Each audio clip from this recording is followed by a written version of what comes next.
Hi കൂട്ടുകാരെ, അസ്സാം വലൈക്കും. Welcome to my YouTube channel Badrus vlog. അപ്പോൾ എല്ലാവർക്കും സുഖമല്ലേ? അപ്പോൾ ഇവിടെ നമുക്ക് അൽഹംദുലില്ലാ കേട്ടോ. അപ്പോൾ രാവിലെ എണീറ്റ് ചായയൊക്കെ ഇടുകയാണ്, പാൽ ചായയാണ് കേട്ടോ. അപ്പോൾ ഞാൻ പച്ചമരുന്ന് കഴിക്കുന്നത് കൊണ്ട് തന്നെ ഡോക്ടർ പാലിൻ്റെ ഉൽപ്പന്നങ്ങളും പാലും ഒഴിവാക്കാനാണ് പറഞ്ഞിട്ടുള്ളത് കേട്ടോ. പച്ചമരുന്ന് കഴിക്കുന്നത് കൊണ്ടല്ല, ഈ വെരിക്കോസ് വെയിനുള്ളവർ പാല് കഴിക്കാൻ പാടില്ല എന്ന് പറയുന്നുണ്ട്.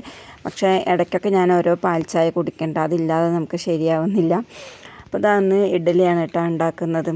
അപ്പോൾ ഒരടുപ്പത്ത് ഇഡ്ഡലിയും ആക്കിയിട്ടുണ്ട്, പിന്നെ ഒരടുപ്പത്ത് ചായയും തിളപ്പിക്കുന്നുണ്ട്. പിന്നെ എൻ്റെ കൂട്ടുകാരോട് പറയാനുള്ളതെന്ന് വെച്ചാൽ, ഇതിപ്പോൾ ഈ അടുത്തുള്ള വീഡിയോ ഒന്നും അല്ല കേട്ടോ, ഒരു 4-5 ദിവസം മുന്നേ എടുത്തിരുന്ന വീഡിയോ ആണ്. അപ്പോൾ നമ്മൾ എഡിറ്റ് ചെയ്ത് വെച്ചിരിക്കുകയൊക്കെ ചെയ്തു, പക്ഷെ അത് വോയിസ് കൊടുക്കാനുള്ളൊരു സമയമൊന്നും ശരിക്കും കിട്ടുന്നില്ല കേട്ടോ. അപ്പോൾ ഇതേപോലെ ഒരു ചെറിയൊരു കുക്കമ്പറൊക്കെ ഉണ്ട്. കുക്കമ്പർ, ബീട്രൂട്ട്, അങ്ങനെ ജ്യൂസൊക്കെ ഇടയ്ക്ക് കുടിക്കാൻ പറഞ്ഞു, ഇടയ്ക്കല്ല ഡെയിലി കുടിക്കാൻ പറഞ്ഞിട്ടുണ്ട് കേട്ടോ.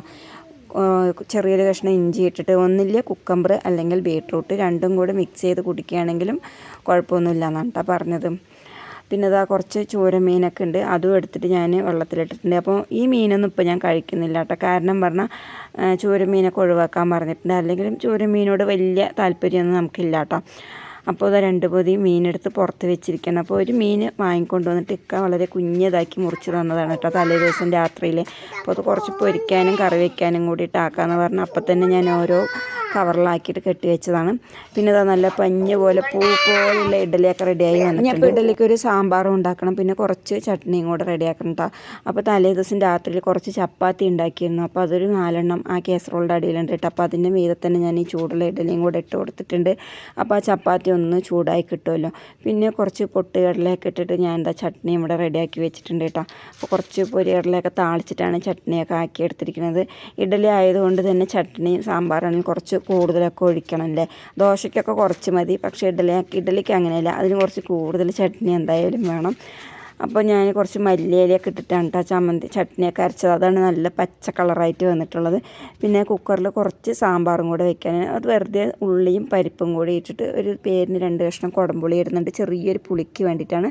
പിന്നെ നമ്മുടെ മൈസൂർ പരിപ്പാണ് കേട്ടോ. അപ്പോൾ അതും കൂട്ടിയിട്ട് എല്ലാം കൂടെ കുക്കറിലിട്ടിട്ട് ഒരു വിസിലടിക്കണ്ട. പിന്നെ ഒരു ചെറിയൊരു കഷ്ണം പെരുങ്കായം കൂടെ ഇട്ട് കൊടുക്കുന്നുണ്ട്. അപ്പോൾ ഈ കായം ചേർക്കുമ്പോഴാണല്ലോ സാമ്പാറിൻ്റെ യഥാർത്ഥ രുചിയും മണവും ഗുണമൊക്കെ കിട്ടുക അല്ലേ. അപ്പോൾ കായപ്പൊടിയാണ് ഞാൻ ഇടുക, അപ്പോൾ കായപ്പൊടി ഇപ്പോൾ ഇല്ലായിരുന്നു കേട്ടോ. അപ്പോൾ ഒരു ചെറിയൊരു കഷ്ണം പെരുങ്കായം ആദ്യം തന്നെ പരിപ്പ് വേവിക്കുമ്പോൾ തന്നെ ഇതിൻ്റെ കൂടെ അങ്ങോട്ട് ഞാൻ ഇട്ട് കൊടുക്കണം. അപ്പോൾ അതങ്ങോട്ട് വെന്തലിഞ്ഞ് വന്നോളും. അതല്ലെങ്കിൽ നമുക്ക് സാമ്പാർ കടുക് വറുക്കുമ്പോൾ വേണമെങ്കിലും കായപ്പൊടി ഇങ്ങനെ ഒന്ന് എണ്ണയിലിട്ട് ചൂടാക്കിയിട്ട് പൊടിച്ചിട്ട് അങ്ങനെയും ചേർത്ത് കൊടുക്കാം കേട്ടോ. അപ്പോൾ ഞാനിപ്പോൾ ഇതിങ്ങനെയാണ് കേട്ടോ. അപ്പോൾ ചിലർക്ക് ഈ കട്ടക്കായം പറഞ്ഞാൽ അറിയാത്തവരൊക്കെ ഉണ്ട് കേട്ടോ. എൻ്റെ കൂടെയൊക്കെ ഒരുപാട് പേര് ചോദിച്ചിട്ടൊക്കെ ഉണ്ട്, അതുകൊണ്ടാണ് ഞാനിതിങ്ങനെ എടുത്ത് കാണിക്കുന്നത്. അപ്പോൾ അതിൽ ചെറിയൊരു പീസ് ഇങ്ങനെ ഞാൻ മുറിച്ചെടുത്തിട്ടുണ്ട് കേട്ടോ. അപ്പോൾ അതിലിട്ട് കൊടുക്കുകയാണ്. പിന്നെ ഇത് നമുക്ക് ഫ്രിഡ്ജിലൊന്നും സ്റ്റോർ ചെയ്ത് വെക്കുകയൊന്നും വേണ്ട കേട്ടോ. സാധാ നമുക്ക് പുറത്ത് തന്നെ ഇത് സൂക്ഷിച്ച് വെക്കാം, ഫ്രിഡ്ജിൽ വെക്കേണ്ട ആവശ്യമൊന്നുമില്ല. പിന്നെ കുറച്ച് നുള്ള് ഓയിലും കൂടെ ഒഴിച്ച് കൊടുത്തിട്ടുണ്ട് കേട്ടോ. ഓയിലല്ല, വെളിച്ചെണ്ണയാണ് കേട്ടോ. അപ്പോൾ അതൊരു പ്രത്യേക ടേസ്റ്റ് ആയിരിക്കും. പിന്നെ പതഞ്ഞ് പൊങ്ങി വരുമൊന്നുമില്ല. സാമ്പാർ അങ്ങനെ അടുപ്പത്ത് വെച്ചതും പിന്നെ മീൻ കറിക്കുള്ള റെഡിയാക്കലാണ് കേട്ടോ. അപ്പോൾ കുറച്ച് ചെറിയുള്ളിയൊക്കെ കൂടുതൽ തൊളിച്ചെടുക്കുന്നുണ്ട്, ചെറിയുള്ളിയൊക്കെ ഇട്ടിട്ടൊന്ന് വെക്കാനാണ് കേട്ടോ. അപ്പോൾ ആദ്യം തന്നെ താളിച്ചിട്ടൊന്നുമല്ല കേട്ടോ വെക്കുന്നത്. അപ്പോൾ മീൻ കറി വെക്കുന്ന ചട്ടിയിൽ തന്നെ പച്ചമുളക്, ചെറിയുള്ളി, തക്കാളി, മീൻ എല്ലാം കൂടെ അരപ്പ് എല്ലാം കൂടെ ഒരുമിച്ചിട്ട് കൊടുത്തിട്ട് ചെറിയ തീരങ്ങോട്ട് വേവിച്ചെടുക്കാൻ വേണ്ടിയിട്ടാണ്. അപ്പോൾ സാധാ അങ്ങനെ കടുക് പൊട്ടിച്ചിട്ട് വറുത്തിട്ട് വെക്കുകയാണെങ്കിലും വെക്കാം, അപ്പോഴും നല്ലൊരു ടേസ്റ്റൊക്കെ തന്നെ കേട്ടോ. ഉലുവയൊക്കെ എണ്ണയിലൊക്കെ വറുത്ത് പൊട്ടിച്ചിട്ട് വെക്കുമ്പോഴും നല്ല ടേസ്റ്റൊക്കെ തന്നെയാണ്. അപ്പോൾ ഇന്നിങ്ങനെയാണ് കേട്ടോ വെക്കുന്നത്. അപ്പോൾ കഴിഞ്ഞ വീഡിയോയ്ക്ക് നിങ്ങൾ തന്ന സപ്പോർട്ടിനൊക്കെ ഒരുപാട് നന്ദിയുണ്ട് കേട്ടോ. കുറേ പേര് ലൈക്ക് അടിച്ചു, കമൻ്റ് ഇട്ടു, എല്ലാവർക്കും താങ്ക്സ് ഉണ്ട്. പിന്നെ മുമ്പത്തെ നമ്മുടെ വീഡിയോ പോലെ ഈ പുതിയ ചാനലിൽ വീഡിയോ പെട്ടെന്ന് ആരും കാണുന്നില്ല കേട്ടോ. അപ്പോൾ വീഡിയോ നമ്മൾ ഡെയിലി ഇടുന്നൊന്നുമില്ല, അതിൻ്റെ മിസ്റ്റേക്ക് കുറവായിരിക്കുന്ന തോന്നുന്നത്, വലിയ വ്യൂവേഴ്സൊന്നുമില്ല, എന്നാലും കുറച്ച് കൂട്ടുകാർ കാണുന്നുണ്ട്. അപ്പോൾ അവർക്ക് വേണ്ടി മാത്രമാണ് കേട്ടോ ഇപ്പോൾ നമ്മൾ വീഡിയോ ഒക്കെ ഇടുന്നത്. അപ്പോൾ ഇഷ്ടമുള്ളവരൊക്കെ ഒന്ന് കണ്ടോട്ടെ അല്ലേ. പിന്നെ ഞാൻ കുടംപുളി ഇട്ടിട്ടാണ് കേട്ടോ ഒന്ന് മീൻ കറി വെക്കുന്നത്. അപ്പോൾ ആദ്യം തന്നെ കുറച്ച് കുടംപുളി ഒന്ന് ചൂടുവെള്ളത്തിലിട്ടിട്ട് ഒന്ന് കുതിരാൻ വേണ്ടി വെച്ചിരുന്നു കേട്ടോ. അങ്ങനെ ആ കുടംപുളി ആ വെള്ളത്തോടെ തന്നെ അതിലിട്ട് കൊടുത്തിട്ടുണ്ട്.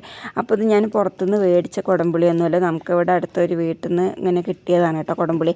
പിന്നെ ഞാനത് കൊണ്ടുവന്ന് നല്ലപോലെ വെയിലത്തിട്ട് ഉണക്കി സൂക്ഷിച്ച് വെച്ചാണ് കേട്ടോ. അപ്പോൾ കിട്ടിയിട്ടൊക്കെ കുറേ വർഷം, 2-3 വർഷമൊക്കെ ആവും കേട്ടോ. ഇതുവരെയും കുടംപുളിക്കൊന്നും ഒരു കേടും വന്നിട്ടില്ല. പിന്നെ ഇപ്പം ഞാൻ ഇടയ്ക്കൊക്കെ എപ്പോഴെങ്കിലുമൊക്കെ കുടംപുളി എടുക്കുള്ളൂ കേട്ടോ, എന്നും എടുക്കുകയൊന്നുമില്ല.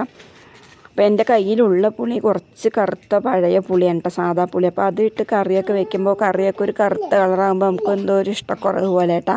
വേറെ ടേസ്റ്റ് വ്യത്യാസമൊന്നുമില്ല, കറി ഒരു കറുത്ത കളറായി നിൽക്കുക. അപ്പോൾ ഞാനപ്പോൾ അധികം കുടംപുളി ഇട്ടിട്ടൊക്കെയാണ് ഇപ്പോൾ കറിയൊക്കെ വെക്കുന്നത്. അപ്പോൾ ഇങ്ങനെ വെക്കുമ്പോൾ കറിൻ്റെ കളറൊക്കെ ഒരു പ്രത്യേക നല്ല ഇഷ്ടമുള്ളൊരു കളർ കേട്ടോ. അപ്പോഴേക്കും എന്താ ചോറൊക്കെ വെന്ത് കഴിഞ്ഞു. അപ്പോൾ ഇതാ ചോറ് വാർക്കണം. അപ്പോൾ ഇവിടെ ചോറ് വാർക്കാൻ പ്രത്യേകിച്ച് കല്ലൊന്നും ഇല്ല കേട്ടോ. ഇങ്ങനെ പിടിച്ചിട്ടൊരു ഞേക്കിൽ അങ്ങോട്ട് ചോറ് അങ്ങോട്ട് കവുത്തി അങ്ങോട്ട് വെക്കുകയാണ്. അപ്പോഴേക്കും എന്താ മീൻകറിയൊക്കെ ആയി, മീൻകറിക്ക് ഉള്ളി കാച്ചി ഒഴിക്കുകയാണ്. പിന്നെ പൊരിക്കാൻ ഉള്ള മീൻ അപ്പുറത്ത് വെച്ചിട്ടുണ്ട്. അതിൽ കുറച്ച് പെരിഞ്ചീരകവും വെളുത്തുള്ളിയൊക്കെ ഒന്ന് ചതച്ചിട്ട് കൊടുത്തിരിക്കുകയാണ് കേട്ടോ. അപ്പോൾ ആ മീൻകറിയൊക്കെ ഒന്ന് താളിച്ചെടുക്കുകയാണ്. പിന്നെ അത് പിറ്റേ ദിവസമാണ് കേട്ടോ, എൻ്റെ മോളുടെ ഒരു ബർത്ത്ഡേ ആയിരുന്നു കേട്ടോ. അപ്പോൾ ഞാൻ തോട്ടത്തേക്കൊക്കെ പോയി വന്നു കേട്ടോ. അപ്പോൾ മോളുടെ ബർത്ത്ഡേ ആണ്. അപ്പോൾ അവൾ പറഞ്ഞു കേക്കൊന്നും മേടിച്ചില്ല കേട്ടോ. അപ്പോൾ എനിക്ക് പായസം വെച്ച് തന്നാൽ മതി ഉമ്മ പറഞ്ഞു കേട്ടോ. പിന്നെ ഒരു പാലട മിക്സ് മേടിച്ചിട്ട് അതിലെഴുതിയ പോലെ തന്നെയാണ് കേട്ടോ. കുറച്ച് പാലൊക്കെ കാച്ചിട്ട് അതിൽ എഴുതിയ അതേപോലെ തന്നെ ഞാൻ ഉണ്ടാക്കിയിട്ട്. അപ്പോൾ ഇത് ഇങ്ങനെ പാലട മിക്സിൻ്റെ അതുകൊണ്ട് പായസം ഉണ്ടാക്കുമ്പോൾ പെട്ടെന്നൊക്കെ പായസം ഉണ്ടാക്കാൻ പറ്റില്ലേ. പിന്നെ 2 കവർ പാലാണ് കേട്ടോ ഞാൻ പൊട്ടിച്ചൊഴിച്ചത്. പിന്നെ പഞ്ചസാര ഒന്നും ഇടേണ്ട വന്നില്ല കേട്ടോ. അടിപൊളി പായസമൊക്കെ റെഡിയായി. പിന്നെ ലാസ്റ്റ് ഞാൻ കുറച്ച് മിൽക്ക് മേഡ് ഒഴിച്ചു കൊടുത്തിരുന്നു. പിന്നെ കുറച്ച് നെയ്യ് ഒഴിച്ചു കൊടുത്തിട്ടുണ്ടായിരുന്നു കേട്ടോ. അപ്പോൾ ഒരു പ്രത്യേക ടേസ്റ്റ് തന്നെയാണ് കേട്ടോ ആ പായസത്തിന്. അങ്ങനത്തെ അജ്മിൻ്റെയാണ് കേട്ടോ പാലട മിക്സ്. അപ്പോൾ കുട്ടിൻ്റെ ബർത്ത്ഡേക്ക് പിന്നെ കേക്ക് മേടിക്കൽ അങ്ങനെയൊന്നും ഉണ്ടായിരുന്നില്ല. എന്തായാലും ഈ മാസം 29-ാം തീയതി ആദിലിൻ്റെ ബർത്ത്ഡേയും വരുന്നുണ്ട്. അന്നൊക്കെ ഒരു കേക്ക് വേണമെങ്കിൽ മുറിക്കാം എന്നൊക്കെ പറഞ്ഞ് സമാധാനിപ്പിച്ചു കേട്ടോ.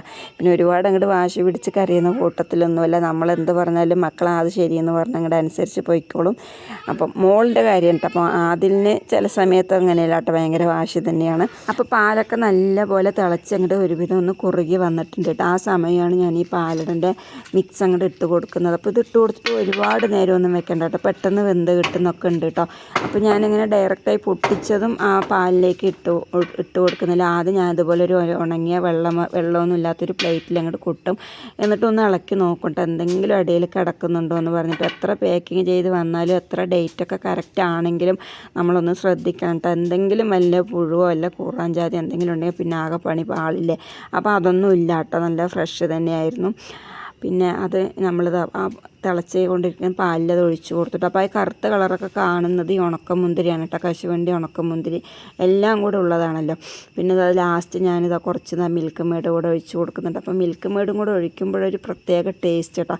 പിന്നെ കുറച്ച് മധുരം കൂടുതലാവുകയും ചെയ്യും. കാര്യം ആദ്യം തന്നെ അതിൽ പഞ്ചസാര മധുരം ഉണ്ടല്ലോ. അപ്പോൾ ഞാനൊരു ചെറിയൊരു മിൽക്ക് മേഡാണ് മേടിച്ചത്. അത് ഫുള്ളും ഇതിൽ ഒഴിച്ച് കൊടുത്തൊന്നുമില്ല കേട്ടോ, ഞാൻ കുറച്ച് തന്നെ ഒഴിച്ചിട്ടുള്ളൂ. അത് അപ്പോഴേക്കും തന്നെ നല്ല മധുരമൊക്കെ ആയി. പിന്നെ മിൽക്ക് മേഡ് ഒഴിക്കുമ്പോൾ പെട്ടെന്നൊന്ന് പായസം കുറുകി കിട്ടുകയും ചെയ്യല്ലേ. പിന്നെ നമുക്ക് എക്സ്ട്രാ വേണമെങ്കിൽ അണ്ടിപ്പരിപ്പ് മുന്തിരിയൊക്കെ ഒന്നും കൂടെ നെയ്യിൽ വറുത്തൊഴിക്കാട്ടോ. ഞാൻ അങ്ങനെയൊന്നും ചെയ്തിട്ടില്ല. കുറച്ച് നെയ്യാണ് മീത് ഒഴിച്ചു കൊടുത്തിട്ടുണ്ടായിരുന്നത്. പിന്നെ അതൊരു പരന്ന പ്ലേറ്റിൽ പായസമൊക്കെ ഒന്ന് ഒഴിച്ചിട്ടൊന്ന് തണുപ്പിക്കുകയാണ് കേട്ടോ. അപ്പോൾ കുട്ടികൾക്കൊക്കെ ഒന്ന് കുടിക്കാൻ കൊതിയായിട്ട്. ഇത്രയും നേരം എൻ്റെ വീഡിയോ കൊണ്ട് സഹകരിച്ച എൻ്റെ എല്ലാ കൂട്ടുകാർക്കും ഒരുപാട് നന്ദിയുണ്ട് കേട്ടോ. അപ്പോൾ നിങ്ങളുടെ സഹകരണം സപ്പോർട്ട് എനിക്ക് തീർച്ചയായിട്ടും ഉണ്ട്.